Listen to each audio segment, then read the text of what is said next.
বাজারে পেঁয়াজকলির দাম মাত্র 10 টাকা। আর এই পেঁয়াজকলির পরোটা যে খেতে এত মজা হয়, না বানালে বিশ্বাসই হতো না। হ্যালো এভরিওয়ান, আসসালামু আলাইকুম। পেঁয়াজকলির এই ফুলকো তুলতুলে নরম পরোটাগুলো খেতে সত্যি অনেক মজা। এই পরোটা খাওয়ার জন্য অন্য কোনো কিছুর প্রয়োজন হবে না। আর কেনই বা এই পরোটার সাথে অন্য কিছুর প্রয়োজন হবে না সেটা দেখার জন্য তো পুরো রেসিপি দেখে নিতে হবে। চলুন তাহলে ঝটপট বানিয়ে ফেলি। তো এখানে আমি একটা বাটির মধ্যে 3 কাপ পরিমাণে ময়দা নিয়ে নিয়েছি। আমি আসলে যে পরিমাণে পরোটা বানাবো সেই পরিমাণে ময়দাটা নিয়ে নিয়েছি। আর এখন এর মধ্যে দিয়ে দিচ্ছি লবণ। এটা 1/2 চামচের একটু বেশি দিয়েছি। 3 টেবিল চামচের মতো তেল দিয়ে দিলাম। এখন এই তেল, লবণ, ময়দাকে খুব ভালো করে ময়ান দিয়ে নিচ্ছি। তেলটা যাতে ময়দার সাথে খুব ভালোভাবে মিশে যায় সেভাবেই ময়ান দিয়ে নিতে হবে, যাতে তেলের কোনো দলা দলা ভাব না থাকে। এতে করে পরোটাটা অনেক বেশি ভালো হবে। তো আমি ভালোভাবে ময়ান দিয়ে নিয়েছি। খুব ভালোভাবে তেল ময়দার সাথে মিশে গিয়েছে। এখন এর মধ্যে আমি হালকা গরম পানি অ্যাড করে দিচ্ছি। এতে করে পরোটাগুলো তুলতুলে নরম হবে। তবে পানিটা একদম হালকা কুসুম গরম হতে হবে, অনেক বেশি গরম হওয়া যাবে না। খুব ভালো করে আমি অল্প অল্প করে পানি দিয়ে পরোটার খামির বানিয়ে নিচ্ছি। আমরা বাসায় যেভাবে পরোটা বানাই ঠিক সেভাবে খামিরটা করে নিচ্ছি। অল্প অল্প করে পানি অ্যাড করে দিচ্ছি যাতে পরোটাটা বেশি নরম না হয়ে যায়। বেশি নরম হলে দেখা যাবে যে পরোটা বানিয়ে নিতে কষ্ট হচ্ছে। তো পরোটা কখনোই খুব বেশি নরম করবেন না, আবার খামিরটা খুব বেশি শক্ত করে ফেলবেন না। তো দেখেন আমি খুব ভালো করে খামিরটা মথে নিচ্ছি। তো আমার খামিরটা বানানো হয়ে গিয়েছে। আমি খামিরটাকে খুব ভালো করে মথে নিয়েছি। দেখেন কেমন হয়েছে। এখন এর মধ্যে আমি সামান্য একটু তেল দিয়ে পুরো খামিরের গায়ে লাগিয়ে নিয়ে জাস্ট 20 মিনিটের জন্য ঢেকে রেখে দিচ্ছি। এতে করে খামিরটা আরও বেশি সফট হয়ে যাবে। 20-30 মিনিট আপনাদের ইচ্ছা মতো আপনারা রেখে দিতে পারেন, তাতে কোনো সমস্যা হবে না। এখানে আমি পেঁয়াজগুলি খুব ভালো করে ধুয়ে নিয়েছি। পেঁয়াজকলিতে কিন্তু প্রচুর ভিটামিনস রয়েছে। তো পরোটার সাথে দিলে কিন্তু ভালো হেলদিও হয়, আবার খেতেও অনেক ভালো লাগে। তো পেঁয়াজকলির নিচের কিছুটা অংশ আমি কেটে সরিয়ে ফেলেছি। এখন আমি পেঁয়াজকলিগুলোকে একদম কুচি করে নিচ্ছি, ছোট ছোট করে গোল গোল করে কুচি করছি। তো সবটুকু পেঁয়াজকলি কেটে নিয়েছি। এখন এটা একটা বাটিতে তুলে রাখলাম। এদিকে 20 মিনিট হয়ে গিয়েছে, খামিরটা অনেকটা সফট হয়ে গিয়েছে। খামিরটাকে আমি আরও একটু মথে নিচ্ছি, এতে করে খামিরটা আরও অনেক সফট হয়ে যাবে। আর এই খামিরটা থেকে আমি দুটো ভাগে ভাগ করে নিচ্ছি, মানে দুটো খামিরে ভাগ করছি। একটা খামিরের অংশ আমি রেখে দিচ্ছি, আর এই খামিরটাকে একটু মথে নিলাম।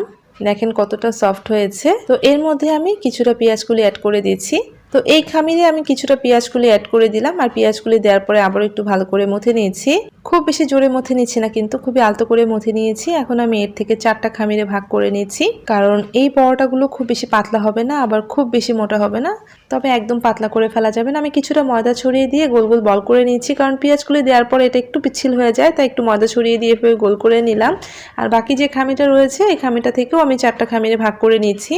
আমি পরোটাগুলোকে একটু বড় বড় করে বানিয়ে নিচ্ছি, তাই এভাবে 4টা করে খামির করে নিয়েছি। এখন যেটা আমি পেঁয়াজকলি দিয়ে মেখে রেখেছিলাম সেই খামিরটা থেকে একটা খামিরের অংশ নিয়ে এখন আমি একটু ময়দা ছড়িয়ে দিয়ে একটা বড় করে রুটি বেলে নিচ্ছি। আর অবশ্যই ময়দা ছড়িয়ে দিয়ে বেলে নিতে হবে, যেহেতু পেঁয়াজকলিতে একটু পিচ্ছিল ভাব হয় তাই একটু পানি ছেড়ে দেয়, এর জন্য ময়দা ছড়িয়ে দিয়ে রুটিটাকে বেলে নিতে হবে। আর অনেক বড় করে আমি রুটিটা বেলে নিয়েছি। তারপর মাঝে আমি সামান্য একটু তেল দিলাম, মানে 1 চামচ 2 চামচের মতো তেল দিয়ে পুরো রুটির গায়ে ছড়িয়ে দিয়েছি। তারপর উপর দিয়ে কিছুটা ময়দা ছড়িয়ে দিচ্ছি। অবশ্যই এই টেকনিকে পরোটাটা বানাতে হবে, তাহলে কিন্তু পরোটাগুলো অনেক বেশি ফুলকো হবে।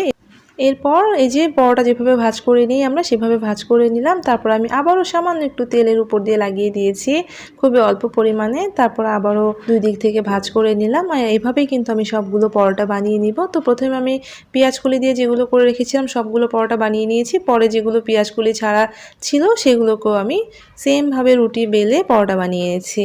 আমি কিন্তু বেশ বড় করে রুটি বানিয়ে নিয়েছি। তারপর সেমভাবে তেল লাগিয়ে দিলাম পরোটার মাঝে, তারপর আবারও ময়দা ছড়িয়ে দিলাম। এরপর সেমভাবেই আমি পরোটাটাকে ভাঁজ করে নিয়েছি। আর এই পরোটাগুলো আমি একটু বড় বড় করে বানিয়েছি, আপনারা চাইলে ছোট ছোট করে পরোটা বানিয়ে নিতে পারেন। তো আমার সবগুলো পরোটা কিন্তু বানানো হয়ে গিয়েছে, আমি প্লেটে উঠিয়ে নিয়েছি। এদিকে একটা বাটির মধ্যে আমি ডিম ভেঙে নিচ্ছি। আমি 2টো ডিম নিয়েছি, তারপর লবণ দিলাম অল্প পরিমাণে। তারপর যে পেঁয়াজকলিগুলো কেটে রেখেছিলাম সেগুলো সবটা দিয়ে দিয়েছি।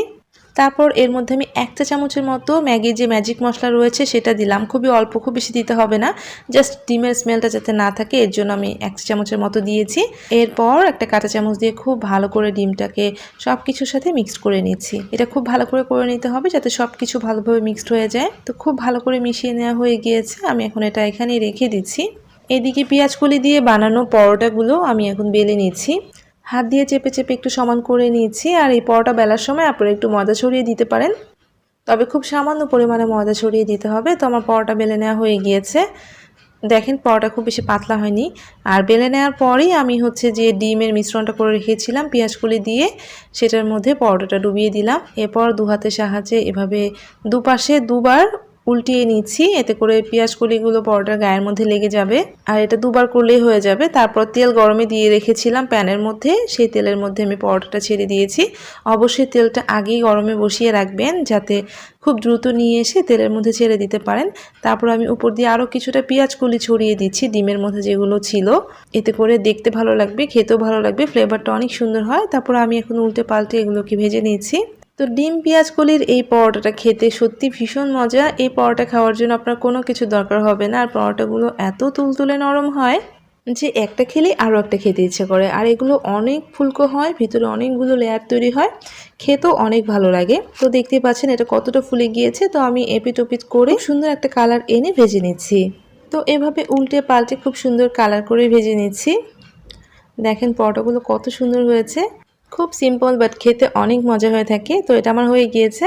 এখন আমি যে পরোটার মধ্যে পেঁয়াজকলি দিইনি সেটা ডিমের মধ্যে দিয়ে দিলাম। আর এবারও আমি কিন্তু খুব ভালো করে ডুবিয়ে নিব। আর এভাবে একটু হাত দিয়ে চেপে চেপে ডুবিয়ে নিলে দেখবেন যে খুব সুন্দরভাবে পেঁয়াজকলিটা সেট হয়ে যাচ্ছে। তো দু হাতের সাহায্যে তুলেই তেলের মধ্যে দিয়ে দিতে হবে। আর এটা এভাবেই দিতে হবে। তো একটু নেড়ে দিচ্ছি স্পুন দিয়ে, তাহলে সমান হয়ে যাবে। যেহেতু ডিম দেয়া থাকে তাই এগুলো কিন্তু গায়ের সাথে লেগে যায় না। উপর দিয়ে দেখেন আমি আরও কিছুটা পেঁয়াজকলি নিয়ে এসে ছড়িয়ে দিলাম। এখন আমি সেমভাবে এটাকেও ভেজে নিচ্ছি। আর সবগুলো পরোটাই কিন্তু এমন ফুলকো ফুলকো হবে। সবগুলো পরোটাই আমি ডিম আর পেঁয়াজকলির ব্যাটারে ডুবিয়ে তুলে নিয়ে এসে ভেজে নিয়েছি। দেখেন সবগুলো পরোটা দেখতে কতটা সুন্দর হয়েছে, কতটা ফুলকো হয়েছে, দেখে ছিঁড়ে খেতে ইচ্ছে করছে না। এই পরোটা খাওয়ার জন্য কোনো কিছুর দরকার হবে না, জাস্ট ঘুরিয়ে পেঁচিয়ে খেয়ে নেবেন। দেখেন কতটা সুন্দর হয়েছে। সবগুলো পরোটা আমি ভেজে নিয়েছি আর দেখেন কতটা নরম হয়েছে। এই পরোটাগুলো খেতে সত্যি অনেক মজা। বাজারে যেহেতু এখন পেঁয়াজকলি অনেক সস্তা, আপনারা কিন্তু পেঁয়াজকলি দিয়ে এভাবে পরোটা বানিয়ে খেয়ে দেখতে পারেন। এটা কিন্তু ভীষণ হেলদি। আশা করছি আপনাদের কাছে অনেক ভালো লাগবে। আমি আপনাদেরকে ছিঁড়ে দেখাচ্ছি, তাহলে বুঝতে পারবেন ভিতরে কতগুলো লেয়ার হয়েছে আর এটা কতটা তুলতুলে নরম হয়েছে। দেখেন যেটা আমি পেঁয়াজকলি দিয়ে মেখে নিয়েছিলাম সেটা কেমন হয়েছে। আশা করছি আজকের এই সহজ রেসিপিটা আপনাদের ভালো লেগেছে, আপনারা বানাতে পারেন। আর কেমন লাগলো প্লিজ কমেন্ট করে জানাবেন। ভালো লাগলে অবশ্যই একটা লাইক দিয়ে যাবেন। আর এমন আরও রেসিপি পাওয়ার জন্য প্লিজ চ্যানেলটা সাবস্ক্রাইব করে সাথেই থাকবেন। সবাই ভালো থাকবেন। আল্লাহ হাফেজ।